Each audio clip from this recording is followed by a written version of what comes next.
But very soon, fresh clashes broke out between the Bahmani sultans and the king of Warangal. What caused this fighting? Oh, the usual problem. It was the land between the Tungabhadra and Krishna rivers which became the bone of contention. Who won the fight? The battle was won by the second Bahmani Sultan, Muhammad Shah. In 1363, he defeated Kapai Naik and forced him to come to terms. Kapaya Naik, this is the second time that we have been forced into military action against you. As long as the spirit to remain free lives within our hearts, Sultan, it is inevitable. We are amazed. If you so dearly cherish your freedom, why did you seek help from Firoz Shah Tughlaq? Have you forgotten that you and we both snatched away our freedom from these Tughlaqs? However, we respect your desire for freedom and we are willing to restore your kingdom to you. But I shall not accede to becoming your vassal. You shall remain independent, but to prevent the possibility of further conflicts, Golkonda will remain in our possession. It shall be our easternmost boundary. And so, Golkonda became part of the Bahmani kingdom, which flourished during the next 100 years. During the reign of the 14th Bahmani king, Mahmud Shah, a young man arrived at his court from the famous city of Hamadan in Persia.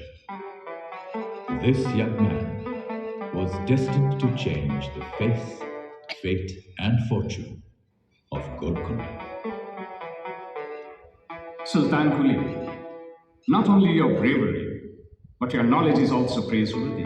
My lord, it is your magnanimity which sees worth in this humble servant. We hope that your stay at Bidor is comforting. Alija, it is indeed gracious of you to have given refuge to me and my uncle in our exile. Then why do you not settle here for good? Alija, for me, your desire is a command I cannot disobey. Subhanallah, we hereby bestow on you the title of Khawas Khan and make you a noble at our court. The ascent of Sultan Kuli was meteoric. In just 7 years, he became Qutbul Mulk, the governor of Telangana and the Jagirdar of Golkonda. And after the death of Mahmud Shah in 1518, Sultan Kuli became independent.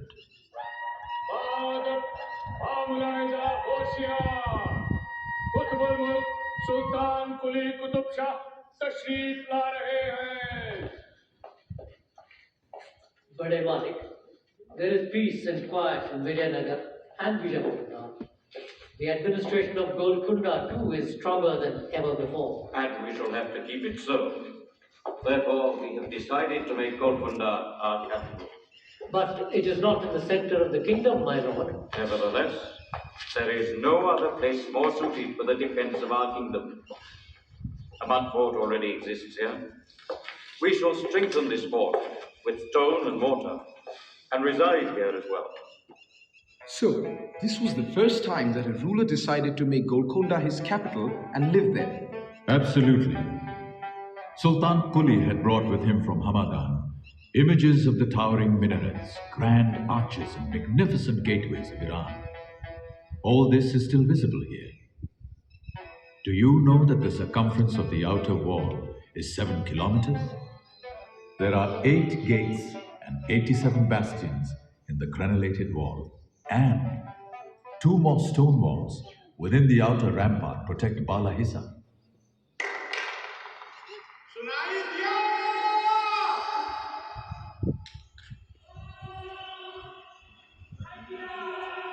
What is all this clapping about? Who are these people? Oh, merely tourists, like you. When you entered the Bala Hisar, you must have come to a grand portico. Some people are standing there, while some others are at the Baradari. The portico has been so constructed that if you stand in the center beneath the roof and clap loudly, it can be clearly heard at the Baradari. This is indeed a remarkable feat of engineering skill. You must realize that there were no telephones in that age. And so, whenever somebody came to the Bala Hissa, his arrival was announced to the guards at the Baradari by clapping. Where is the Baradari? Right at the top of the hill, almost 450 feet away. Look, there it is, there, at the top. From there, one can see the entire area surrounding the fort. The Diwan-e-Khas of the Sultan is just below the Baradari. To reach it, you have to ascend 360 steps. On the way to the Diwan-e-Khas, one comes across various buildings of historical importance, such as the armory, the offices of the Diwan, the mosque of Ibrahim Qutub Shah, the Dad Mahal where the Sultan held petitions, and the Mahakali temple, built probably by the Kakatiya rulers. The Qutub Shahi sultans must have been very tolerant. Very true. There was no religious intolerance during the Qutub Shahi rule. Where did the Sultan live? Right here. 280 steps descend from the Diwan-e-Khas to the Sultan's residence. Here, where the fabulous Rani Mahals and the Sultan's quarters were situated. This palace, with its luxuriously decorated rooms, open courtyards, verdant gardens and sparkling fountains, must have been a veritable paradise on earth.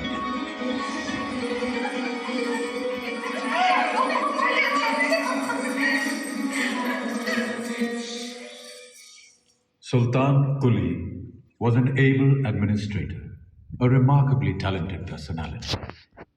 Yet, the last years of his life were marred by bitter domestic quarrels.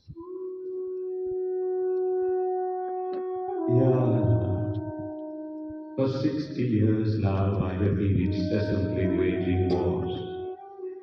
I have laid the foundations of a new kingdom. Alas, there is none among my sons to whom I may entrust the kingdom and spend my remaining days in your worship. Ever the Empress passed away before my own eyes. Qutb has no interest in the affairs of state. Jamshed and Bola have proved to be insufferable obstacles. Had I not imprisoned them, they would have put me in chains. Ibrahim, the youngest, is just 13. What am I to do, Yakoba? Only you can show me the way. Meanwhile, Yar Quli Jamshed Khan, the third son of Sultan Quli, was busy with his intrigues during his captivity at Golkonda.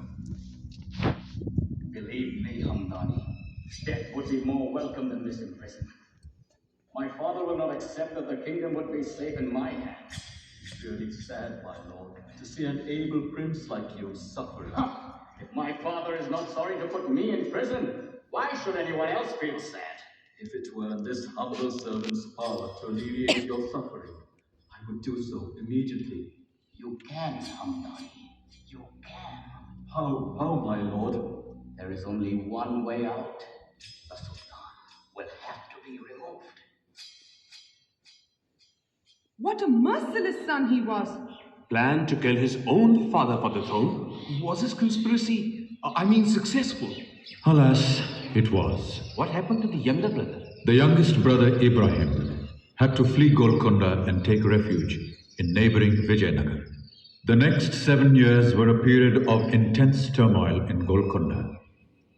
But after the sudden demise of Jamshed in 1550, Ibrahim returned to Golkonda amidst great relief and jubilation.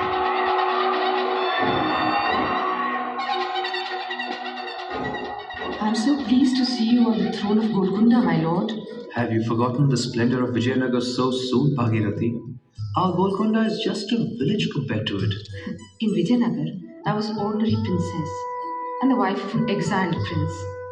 But here in Golkonda, I am the queen of the most successful sultan of the Deccan. Without your constant support, Bhagirathi, we could not have regained our kingdom. Now you must really get down to improving the affairs of the state. We are aware of it. Mismanagement in the past 7 years has caused havoc. It could prove fruitful to deal with the common people in their own language, my lord. If you patronize Telugu, you'll easily win over our people. When we have won your heart through Telugu Bhagirathi, we shall surely win the hearts of our subjects as well. Within a short period, Golkonda made marked progress. Extensive repairs of the fort were undertaken. The famous Hussain Sagar tank was constructed. Improved irrigation resulted in bountiful crops, and Golkonda entered an era of peace and plenty.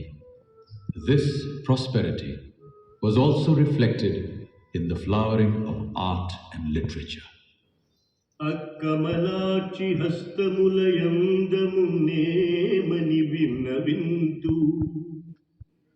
నేనొక్కక వేళనక్కి తలయోర్చి సమీపమునందునున్నచో జొక్కపు dummy పూవులనుచు గరుడర్థమరాళిగాను కెంపెక్కిన పల్లవంబులను నిట్టను దాయును గండు కోయలు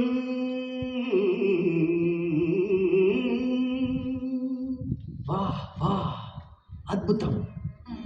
What is the title of this poetical work, Gangadhar Kavi? Tapati Samavarna Upakyanam. You have indeed spun out this love story with telling effect. Anita, Kandukuri Rudrakavi is here to pay his respects. Subhanallah. Huzur, Rudrakavi has written a new work which is both poetry and drama. Well, we shall ask him to recite it today. Ah, welcome, welcome, Rudrakavi. It seems this shall turn out to be a fine gathering. It is indeed commendable that you find time for poetry, Sultan. Rudrakavi, poetry is the voice of the people. Is it not our duty to listen to it? No wonder that the people of Telangana love you so much. Do you know what the people call you? Manikavaram, or just Avira? It is a gesture of their love, Rudrakavi. Anyway, we have heard that you have written something new. Sultan, I have tried out an experiment in the folk style of Yakshigan. Let us hear a portion of this new work, Rudrakavi.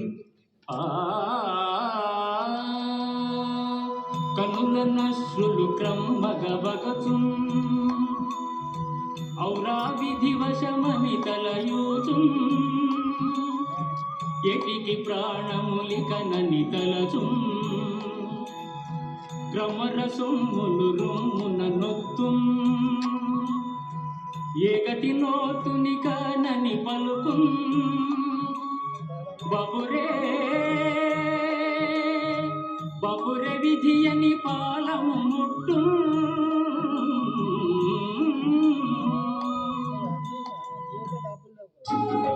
In 1565, Ibrahim's wife Bhagirathi gave birth to a son.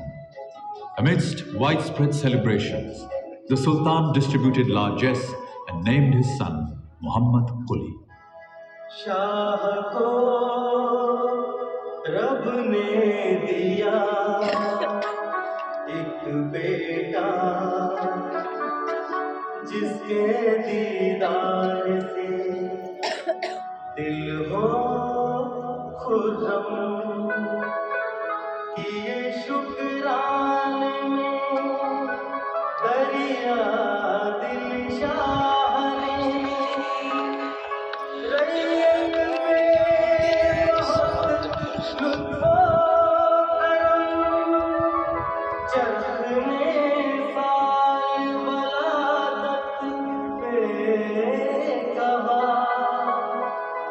बास रोजी अहले बास रोजी अहले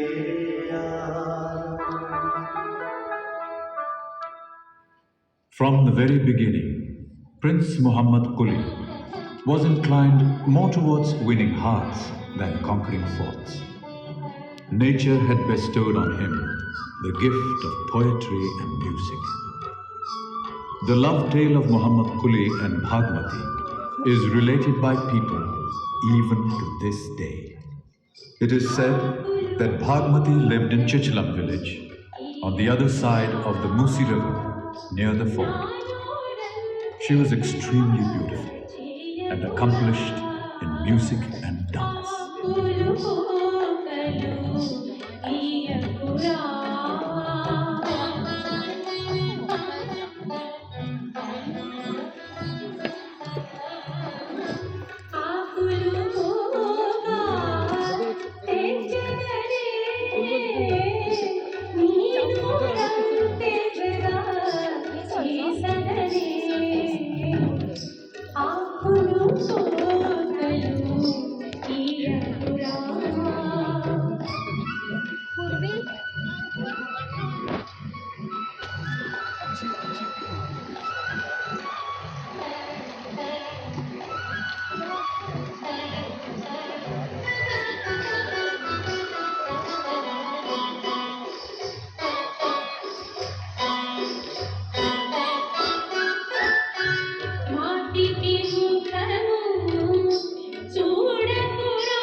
Muhammad Quli first saw her when she was on her way to the temple.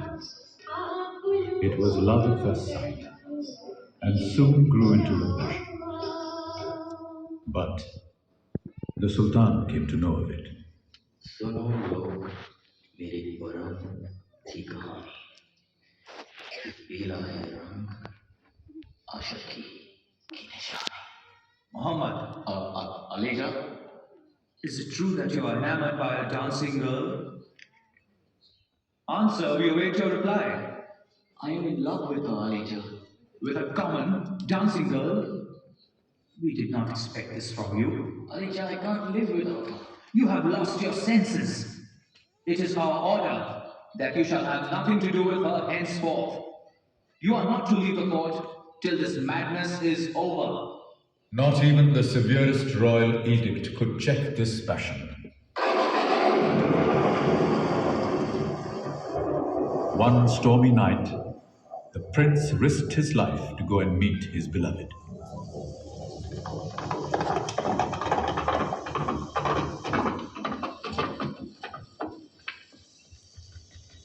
Bhagmati! Bhagmati!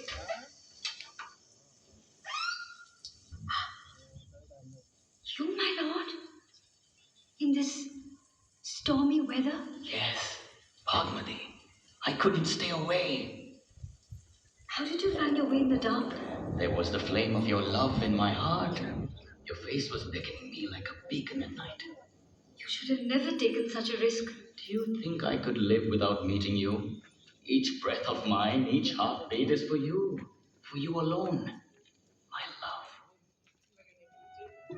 It is said that when the Sultan came to know that the prince had risked his life to meet Bhagmati, all restrictions were withdrawn.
melodious voice forever. You say this because it is your ghazal that I'm singing? The poem is mine, no doubt, but it is you who are present in each and every word of the song. I'm indeed fortunate that you love me so.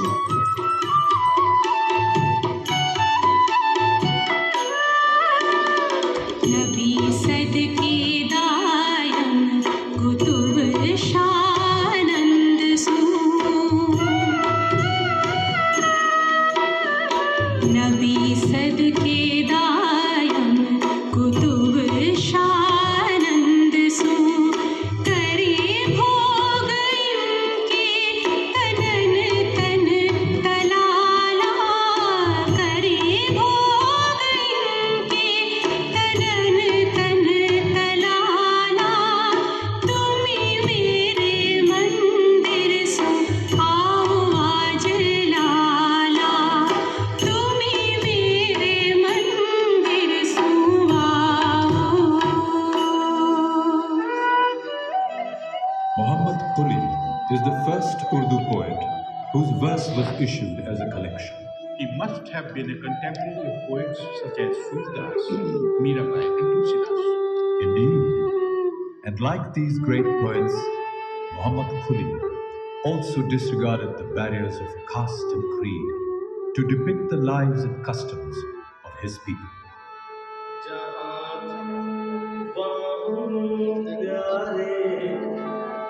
मुझे क्या काम है किसको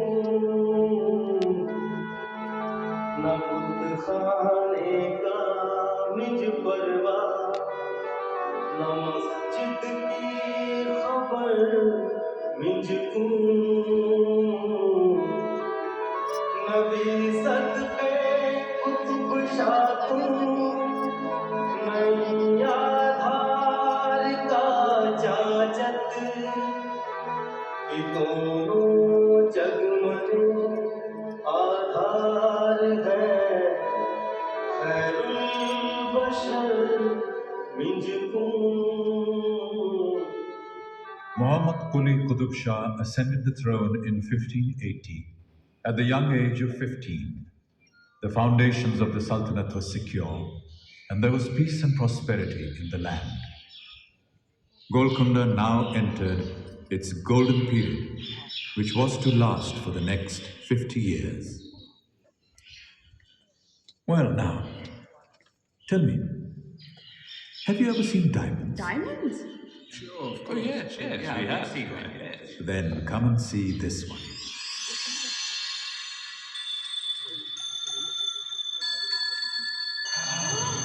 What an enormous diamond! Look at its brilliance.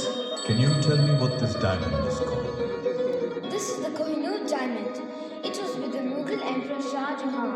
Then it passed through the hands of the invader Nadir Shah and the King of Punjab, Maharaja Ranjit Singh. Finally, it reached the British. But we have heard that the Kohinoor adorns the British crown. The Kohinoor is still in Britain. This is just a replica. Diamonds from the mines of Golkonda were renowned throughout the world. The Kohinoor came from these very mines.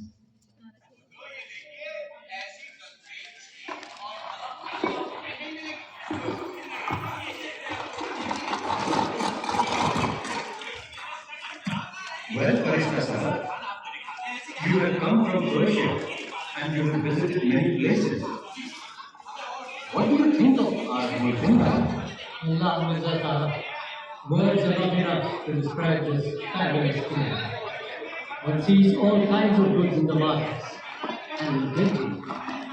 That is why merchants from Persia, Arabia, Turkey and Europe are drawn here in such large numbers. I am collecting material for a historical treatise at present.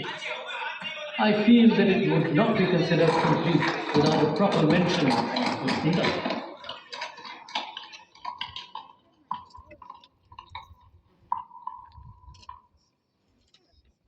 Amita, the population of the fort has grown considerably. There is danger of an epidemic due to overcrowding and scarcity of water. What you say is true, Peshwa. At times we too have felt so, but An idea has come to us. Why not build a new city? The idea is praiseworthy, Your Majesty. Yes, a new city. Open, spacious, where our people may live in comfort. A city as splendid as our kingdom. Suggest a site for us. An excellent site exists just across the Musi River, Hazur, at the village called Chichalan. We know that place, It is open and spacious. There is no dearth of water. The climate also is good, and it is near the fort. Very well, we shall build our new city there. It is said that Muhammad Quli named the new city Bhagnagar after his beloved Bhagmati. Later, when he bestowed the title of Hydermail on her, the name of the city was changed to Hyderabad. मनाजात मेरी तू सुन या समी मुझे खुश तू रख रात दिन या समी मेरा शहर लोग आंसू मामूर कर रखिया जू तू दरिया में मिन या समी. The golden age of Golkonda continued even after Muhammad Quli. But, as the sages say, periods of wealth and prosperity are often followed by severe trials and tribulations. The prosperity of Golkonda drew the attention of the Mughal emperor in Delhi. In 1653, Prince Aurangzeb was made the governor of Deccan by Shah Jahan. Aurangzeb was fired by the ambition to completely subjugate Golkonda. 3 years later, in 1656, the Mughal army invaded the kingdom. Who was on the throne? Abdullah Qutub Shah, the grandson of Muhammad Quli. Aurangzeb besieged the fort for a month and a half. Finally, Hayat Bakshi Begum, the mother of Abdullah Qutub Shah, was forced to step in. We cannot tolerate this situation any longer. Is Prince Aurangzeb bent upon destroying our kingdom? No one knows what is in his heart, Ma Sahiba. We have tired of appealing to him. Ainul Mulk, we wish to hear your opinion. Prince Aurangzeb has charged us with breach of treaty, Ma Sahiba. He says that the annual tribute has not been regular, and the difference in the exchange rate has not been adjusted. These are matters to be dealt with by accountants and finance officers. They cannot be solved by besieging the fort with the army. There is also information that the emperor has sent a farman after considering our appeals. But Prince Aurangzeb has kept it a secret. We have understood the matter, Ainul Mulk. Please have a message sent to Prince Aurangzeb in the Mughal camp that we wish to meet him in person. The meeting of Hayat Bakshi Begum with Aurangzeb had the desired effect. A treaty was drawn up by which Abdullah gave the hand of his daughter in marriage to Aurangzeb's son Muhammad Sultan, along with the Jagir of Ramgir and a large amount as indemnity. Surely, this must have dealt a severe blow to the prestige of the kingdom? Certainly. Many changes took place in the state of affairs. Dr. Bernier, the French physician of Shah Jahan, described these changes in his travelogue. Aurangzeb's ambassador at the court of Golkonda speaks and acts with the uncontrolled authority of an absolute sovereign. The Sultan lives a secluded life at the Golkonda fort and does not appear in public to attend to the administration of justice according to the custom of the country. 16 years passed in this manner. Then, in 1672, Abul Hassan, the son-in-law of Abdullah Qutub Shah, ascended the throne. Abul Hassan, popularly known as Tana Shah, had spent the early years of his life as a disciple of the famous Sufi saint Shah Raju. This had bestowed on him the ability to understand the problems of his people and to overcome adversity through fortitude. He was capable, far-sighted, and tolerant. Soon after ascending the throne, he appointed a Brahmin, Madanna, as his divan. Madanna proved to be an able prime minister, Proper steps were taken to improve agriculture and trade. The army was tightened up, and once again, the land became prosperous.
Tana Shah travelled throughout the vast expanse of the kingdom, along with Madanna, to personally acquaint himself with the state of affairs.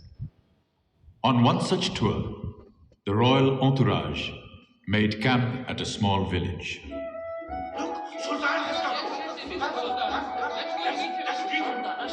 Yes, that's him, all right. He's very calm. He has ordered a new well to be sunk here. Divan Madanna Pandit, ask these villagers if they need anything else. By your grace, we lacked nothing. We only needed water, and you've seen to that, Sarkar. Sarkar, shall we entertain you? How will you do that? By singing and dancing, Sarkar. All right, let's see your dance.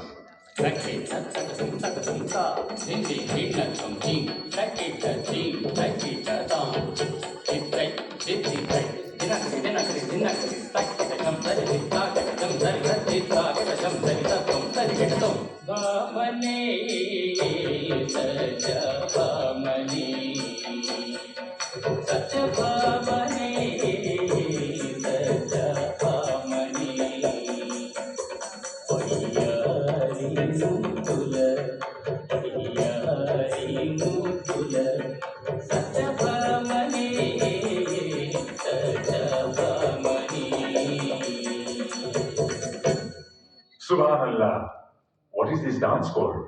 There is no name for this dance, Sarkar. Then it shall be known by the name of your village, Kuchipudi. We grant this village to you and your descendants, so that you may keep this dance alive forever.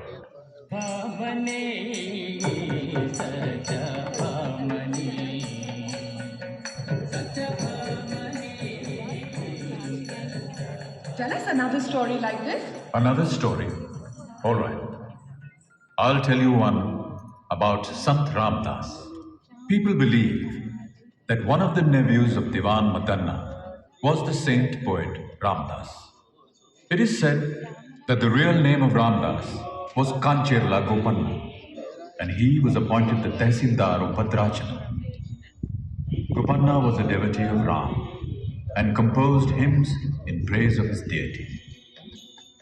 ముఖముతో Sita ముదిత లక్ష్మణులు కలసి కొలువగా రఘుపతి ఉండే ఇదిగో భద్రాద్రి గౌతమి అదిగో చూడండి ఇదిగో భద్రాద్రి గౌతమి అదిగో చూడండి చాలు స్వర్ణ It so happened that Gopanna spent 600,000 rupees out of the state revenue to build a temple dedicated to his favorite deity. When the Sultan came to know, he imprisoned Gopanna in the Golkonda fort. Rama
Sarkar, is it you?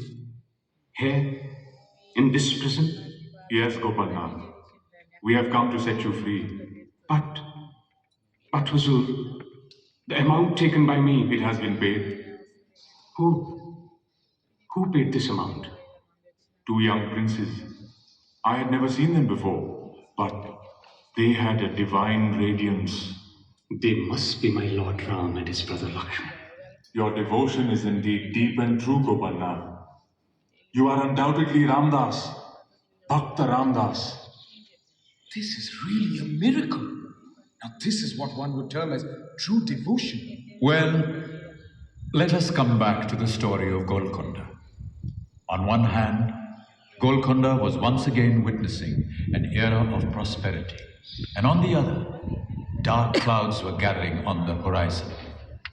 In 1686, the Mughals once again intensified their campaign against Golkonda. Aurangzeb had now become emperor and wished to conquer Golkonda at any cost. So the battle must have been terrible. Indeed, the siege continued for 8 long months. The Mughal commanders despaired and became weary, and the morale of the soldiers drooped. Finally, Aurangzeb sent a message to the commander of the fort, Abdur Razzaq Lari, with tempting offers of favors and rewards. Abdul Razak, the Emperor of India is impressed by your bravery. If you come and join the Emperor Alamgir, he will give you a position at court, make you a Mansabdar, and bestow many other favors. Never. This war to me is like the battle at Karbala. I would rather embrace death than join the Mughals. But there were others who were more than willing to be bought. Another general accepted the bribe and opened the gate at night. Sir, wake up! Wake up, sir! The Mughals have entered the fort. Enter the fort? How? By treachery, sir. Some traitor has opened the gate. God's curse on him! Sound the alarm and call the men to arms.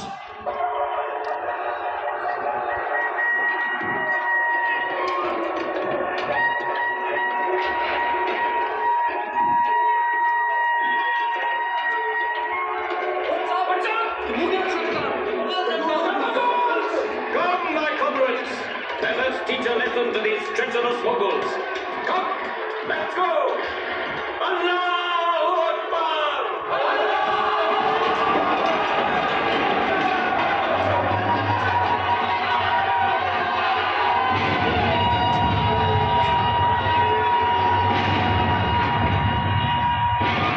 Look, there they are!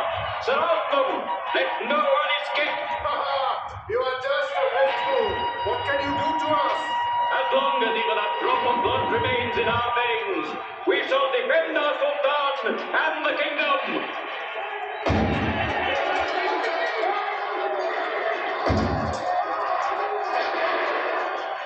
It was an unequal struggle.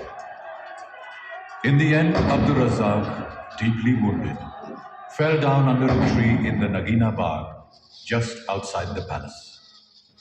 He fell, but set an example by his valor, which was extolled by the renowned poet Sikandar Ali Wajd.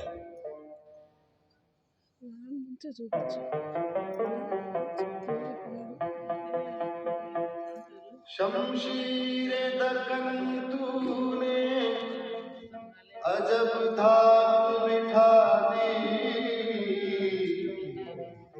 दुश्मन को शबे गोर की तस्वीर दिखा दी ऐ मर्द खुदा कदर वफा तूने बढ़ा दी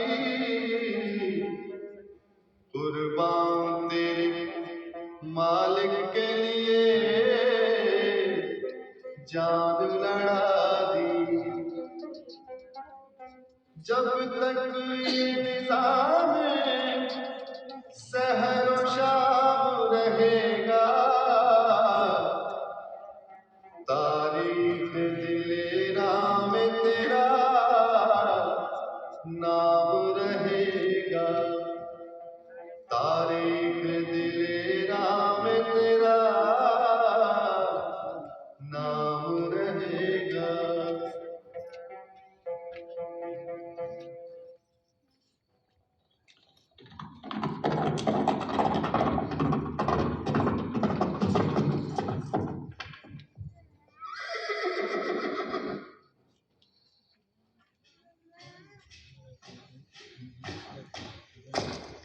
Sultan Abul Hassan, I am Ruhullah Khan, commander of the Emperor of India, Alamgir Aurangzeb. I have come to take you prisoner. Well, we are having our breakfast. Kindly honor us by sharing our repast. Is this the time for breakfast, my lord? We take our breakfast every morning at this very hour. What I meant was, my lord, whether you feel inclined to eat even at this terrible moment. We feel perfectly at peace, Ruhullah Khan. It is our firm belief that everything emanates from the will of Allah. It was by His will that we attained these heights. And now it is only through His dispensation that we are losing our kingdom. Abul Hassan Tana Shah was imprisoned in the Dawlatabad fort, where he spent the remaining 14 years of his life.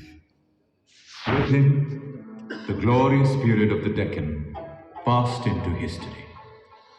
The fort and the city were ravaged, and the gloom of darkness descended upon the kingdom. खराबी के सबब छाई तबाही मुल्क पर वैसी खजाने लुट गए अहले हुनर है दहन वीरानी है छाई खल्क पर इस दर्जा तर अफलास नादारी कि अब माने नहीं रखता कोई हर्फे सुखंदानी. The story of Golkonda ends here. After the fort was captured, the administration of the land was carried on from Hyderabad by the Mughal governor Nizam-ul-Mulk Asaf Jah and his descendants. There was none who would take care of the fort. Now only these untenanted buildings of Bala Hisar and the vacant bastions of the fort are the relics of Golkonda's past.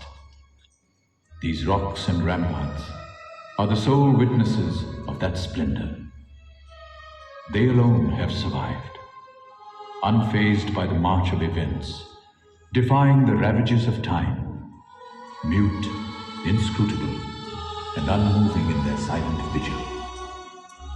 The legacy of India's glorious past.